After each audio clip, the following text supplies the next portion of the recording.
3 వన్డేల సిరీస్ లో భాగంగా భారత్ ఆఫ్ఘనిస్తాన్ మధ్య ఎకనా క్రికెట్ స్టేడియంలో జరిగిన రెండో వన్డేలో టీమిండియా భారీ తేడాతో విజయం సాధించింది. టీమిండియా విధించిన 403 పరుగుల టార్గెట్ తో బరిలోకి దిగిన ఆఫ్ఘనిస్తాన్ 232 పరుగులకే కుప్పకూలింది. దీంతో భారత్ 170 పరుగుల భారీ తేడాతో విజయం సాధించింది. అంతేకాకుండా సిరీస్ ను మరో మ్యాచ్ మిగిలి ఉండగానే 2-0 తేడాతో కైవసం చేసుకుంది. మొత్తంగా ఈ మ్యాచ్ లో టీమిండియా బౌలర్లు అదరగొట్టారు. టీమిండియా స్పిన్ బౌలర్లు వికెట్లు తీయలేకపోయినా పరుగుల్ని నియంత్రించారు. ఇక ఫాస్ట్ బౌలర్లు మాత్రం వికెట్లు తీస్తూ ఆఫ్ఘనిస్తాన్ ను తక్కువ పరుగులకే ఆలౌట్ చేశారు. మొత్తంగా టాస్ గెలిచిన ఆఫ్ఘనిస్తాన్ ఫీల్డింగ్ ఎంచుకోవడంతో టీమిండియా మొదట బ్యాటింగ్ చేసింది. ఈ క్రమంలో శుభమన్ గిల్ ఓపెనర్ గా త్యాగం చేసి యశస్వి జైస్వాల్ కు చోటు కల్పించాడు. దీంతో ఓపెనర్ గా బరిలోకి దిగిన రోహిత్ శర్మ, యశస్వి జైస్వాల్ మంచి శుభారంభాన్ని అయితే దక్కించుకోలేకపోయారు. యశస్వి జైస్వాల్ 4 పరుగులకే పెవిలియన్ చేరగా రోహిత్ శర్మ 48 పరుగులు చేసి హాఫ్ సెంచరీకి 2 పరుగుల దూరంలో అవుట్ అయ్యాడు. ఈ క్రమంలో శుభమన్ గిల్ ఇషాన్ కిషాన్ తో కలిసి ఎకనా క్రికెట్ స్టేడియంలో పరుగుల వర్షం కురిపించారు. ఈ ఇద్దరు నువ్వా నేనా అన్నట్లుగా టీ20 తరహాలో బ్యాటింగ్ తో విధ్వంసం సృష్టించారు. మొత్తంగా ఈ ఇద్దరు సెంచరీలను ఒకే ఓవర్ లో పూర్తి చేసుకోవడం విశేషం. శుభమన్ గిల్ 110 బంతుల్లో 22 ఫోర్లు 2 సిక్స్లతో 154 పరుగులు చేయగా ఇషాన్ కిషాన్ 79 బంతుల్లో 14 ఫోర్లు 7 సిక్సర్లతో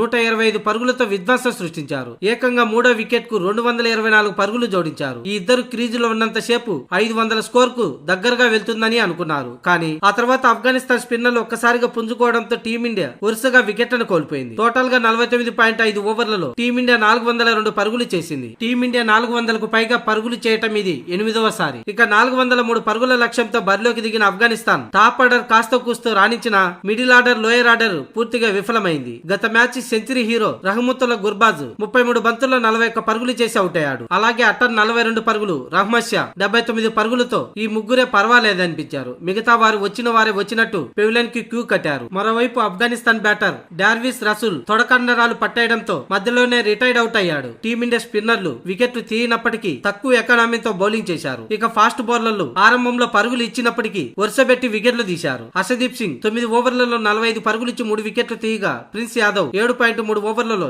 56 పరుగులు ఇచ్చి 2 వికెట్లు తీశాడు. ఇక గున్నూర్ బ్రార్ 10 ఓవర్లలో 60 పరుగులు ఇచ్చి 3 వికెట్లు తీయగా వాషింగ్టన్ సుందర్ కు 1 వికెట్ దక్కింది. మొత్తంగా 44.3 ఓవర్లలో 10 వికెట్లను కోల్పోయి ఆఫ్ఘనిస్తాన్ 232 పరుగులకి కుప్పగోలిపోయింది. దీంతో టీమిండియా 170 పరుగుల భారీ తేడాతో విజయం సాధించి మరో మ్యాచ్ మిగిలి ఉండగానే 2-0 తేడాతో సిరీస్ ను కైవసం చేసుకుంది.